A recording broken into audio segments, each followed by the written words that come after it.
All right, boys and girls, this is Unit 3, Week 5 assessment. This is the audio for it, so hopefully I don't cough through the whole entire thing, but I am going to read it to you, and you work through it at your own pace. Make sure you pause it when we get to questions so you have time to go back into the text. The first one is called Alligator Country.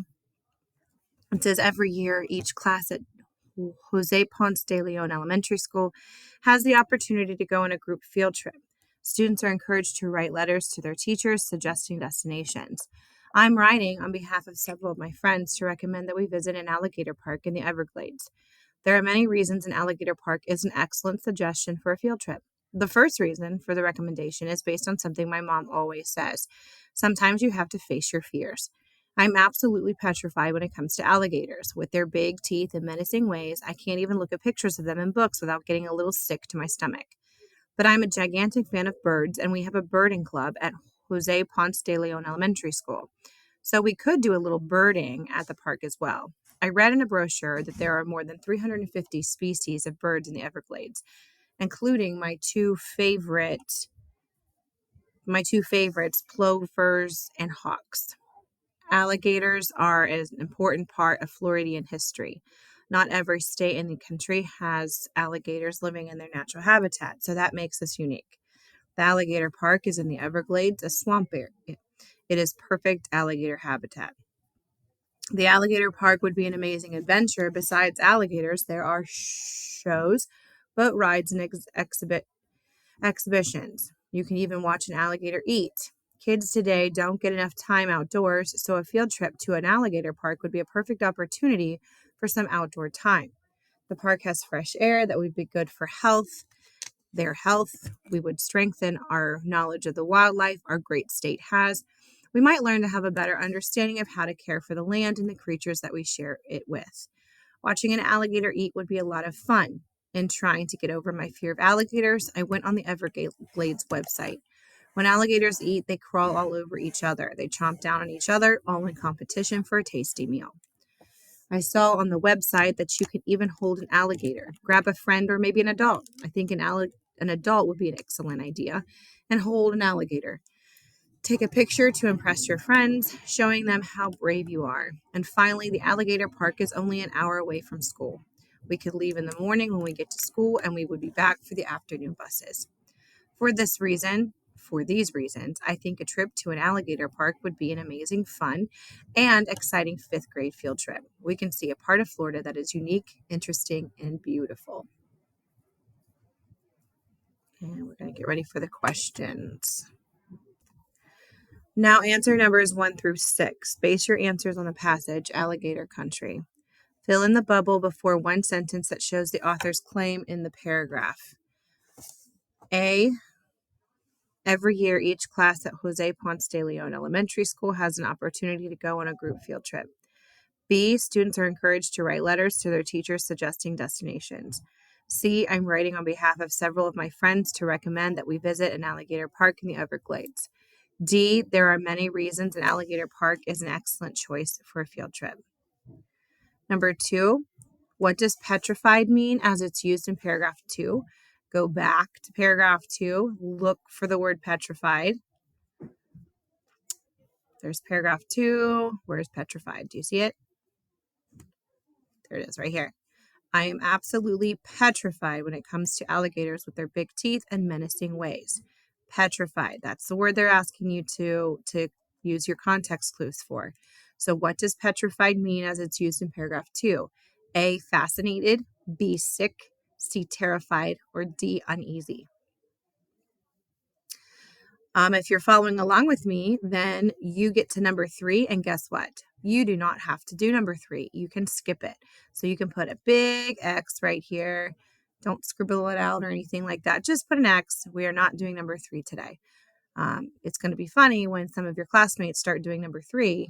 Then I know that they haven't watched this video. Number 4, fill in the bubbles to match the author's claim with the details that support it. So the claim is alligators are important to Florida's history. So which one of the details supports that alligators are important to Florida's history? Not every state has alligators living in their natural habitat. The park has fresh air that will be good for their health. We would be back for the afternoon buses. Again, which one of those details supports that alligators are important to Florida's history? The next claim is kids aren't outside enough. Which one of these supports that kids aren't outside enough? Not every state has alligators living in their natural habitat. The park has fresh air that will be good for their health, or we will be back for the afternoon buses. And then the last claim would be the alligator park is close to school. Which one of these details would fit this claim would be proof or evidence for this claim that alligator park is close to the school.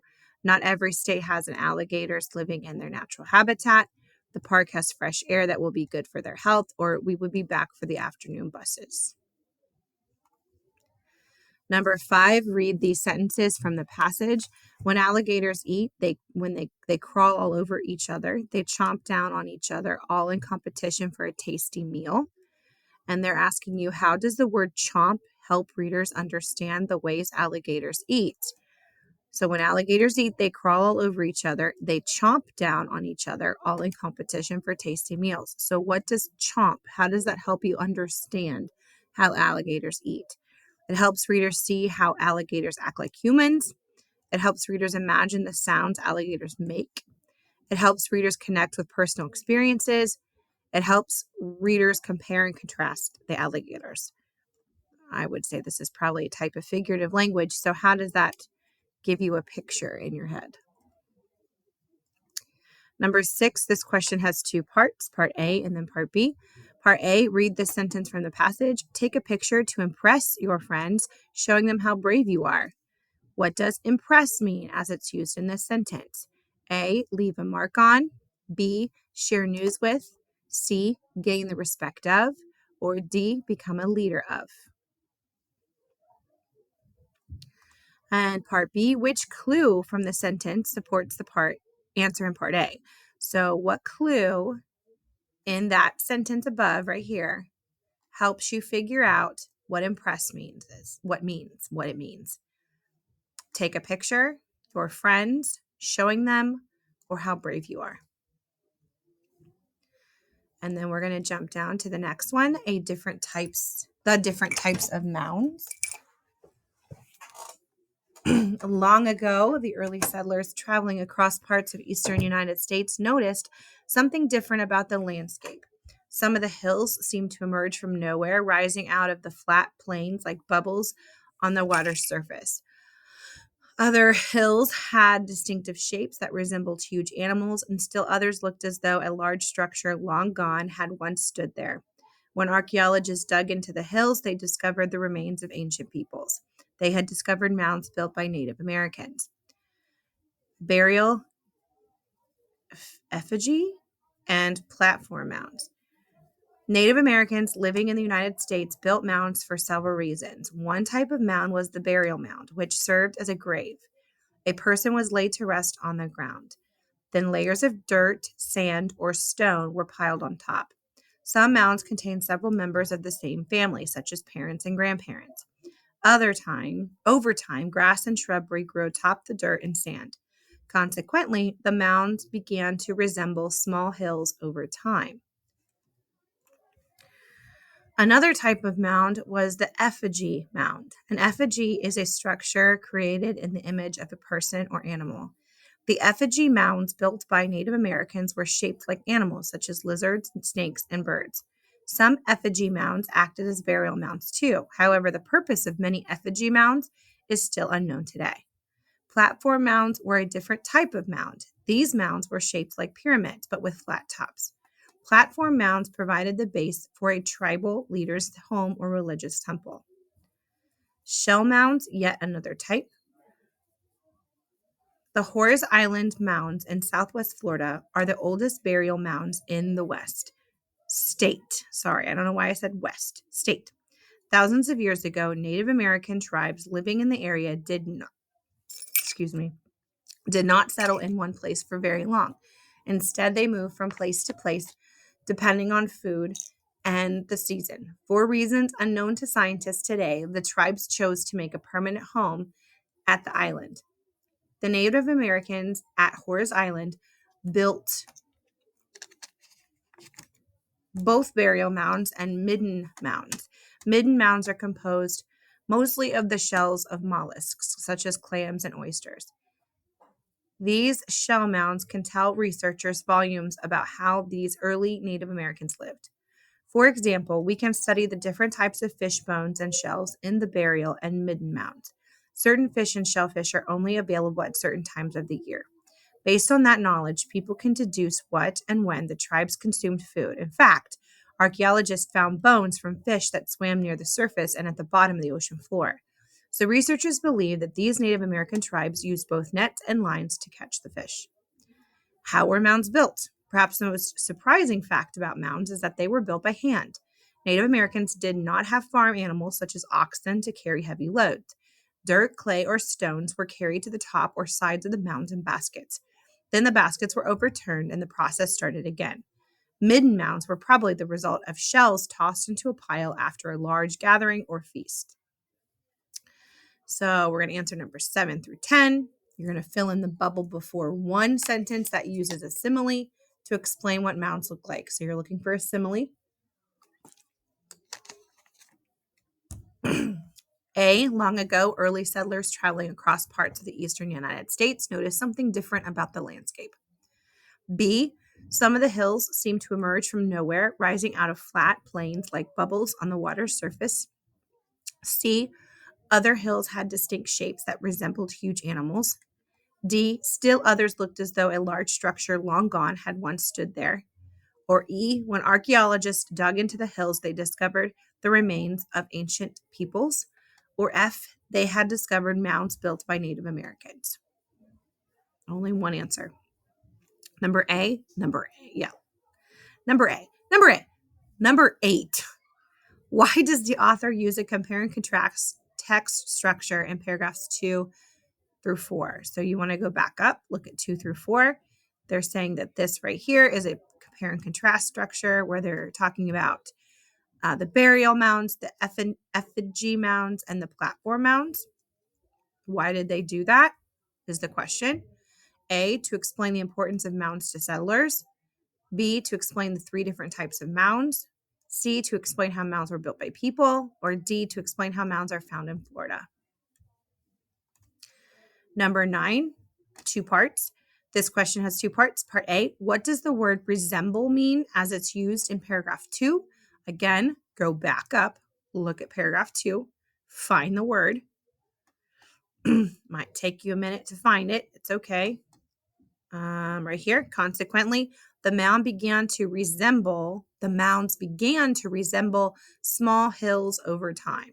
So they're looking at this word right here, resemble. Go back to your question. What does the word resemble mean as it's used in the sentence I just read? A, look like. B, take over. C, change the shape of. Or D, destroy the area around. Part B, which sentence from the paragraph is a clue to the answer in part A? So which sentence from the paragraph is a clue to the answer in part A? So they're basically giving you all of these sentences in this section right here, and they want you to figure out which one of those helped you figure out what this word means, resemble. And so your choices are A, Native Americans living in the United States built mounds for several reasons. B, one type of mound was the burial mound, which served as a grave. C, some mounds contain several members of the same family, such as parents and grandparents. Or D, over time, grass and shrubbery grew atop dirt and sand. And then the last one, I believe, is number 10. You read this sentence from the passage. Based on that knowledge, people can deduce what and when the tribes consumed food. The word is deduce. Which phrase is a clue to the meaning of the word deduce as it's used in the sentence? So again, based on that knowledge, people can deduce what and when the tribes consumed food. Is A, based on that knowledge? So we're looking for the phrase. Which phrase is a clue to the meaning? Not necessarily the meaning, We're looking for the phrase that helps us figure out what deduce means. Based on that knowledge, people can, what and when, the tribes consumed food. When you're done, make sure your name is on your paper, and then turn it into the basket. And then you can go ahead and continue with your checklist to make sure that you are getting everything done that you need to today as your teacher continues to work on Acadience with all of your classmates. Thank you. See you later.